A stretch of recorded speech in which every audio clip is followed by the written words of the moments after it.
While we ate our crunchy dills that afternoon, Papa Pete tried to talk me into pitching for the yellow team. I said no. With or without monkey socks, a guy knows his limits. Now, I don't know if I've ever mentioned this to you before, but I have learning challenges. Certain things in school are like really hard for me. Reading, math, spelling. And certain things out of school, they're really hard for me too, like throwing and catching. There are so many things to concentrate on, my mind just sort of goes blank. My mind and my hands don't seem to like each other much. I'll tell you, they sure don't listen to each other. I'm not bad at all sports. My best sport is archery, which I did at camp last summer. I even won a master archery pin for hitting 10 bullseyes in a row. Too bad I don't live in Robin Hood's time. I would have been such a cool dude, running around in those green tights, shooting off my bow and arrow to protect people. Cool dudes with bows and arrows aren't too welcome on the Upper West Side of Manhattan these days. After Papa Pete left, I went to my room to study for my social studies test. I was lying on my bunk bed with my earphones on and my book on the Hopi Indians open next to me. There was a really interesting picture of the oldest house in America that was built for the chief of the Hopi over 1,000 years ago.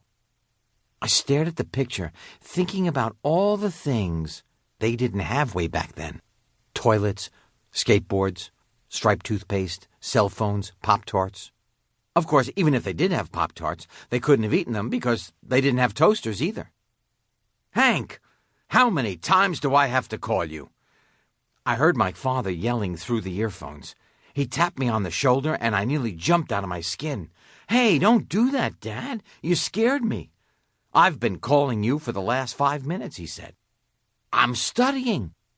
"With earphones on?" he said. "You shouldn't be listening to music while you're studying. How many times do I have to tell you that?"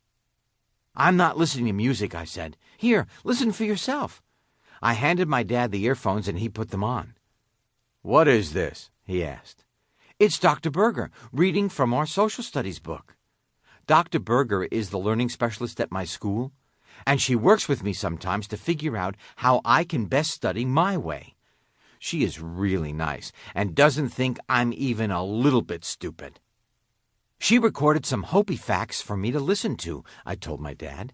"She thinks maybe they'll stick in my head better if I listen to them while I look at the book at the same time." "Sounds like that would be more confusing," my dad said. "If the TV is on when I'm doing a crossword puzzle, I can't concentrate on either of them." "It's working for me, Dad," I said. "I know so much about the Hopi that I didn't know 10 minutes ago. Like, did you know—" "Save it for the table," my dad interrupted. "Dinner's ready." "What are we having?"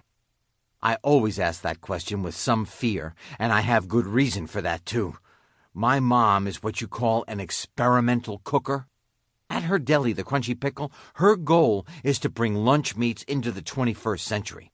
So instead of making salami and corned beef the regular way, she makes them out of tofu and soy and a bunch of other low-fat, low-taste things. At home, our kitchen is her science lab.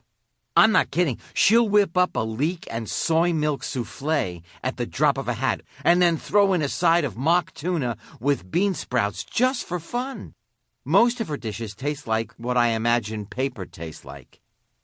"It looks like lasagna," my dad whispered, "but I don't know what Mom has planted under the top layer of noodle.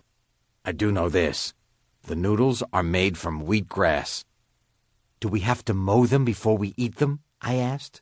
That made my dad laugh, which is not something that happens every day, or even every week, so I really enjoyed it.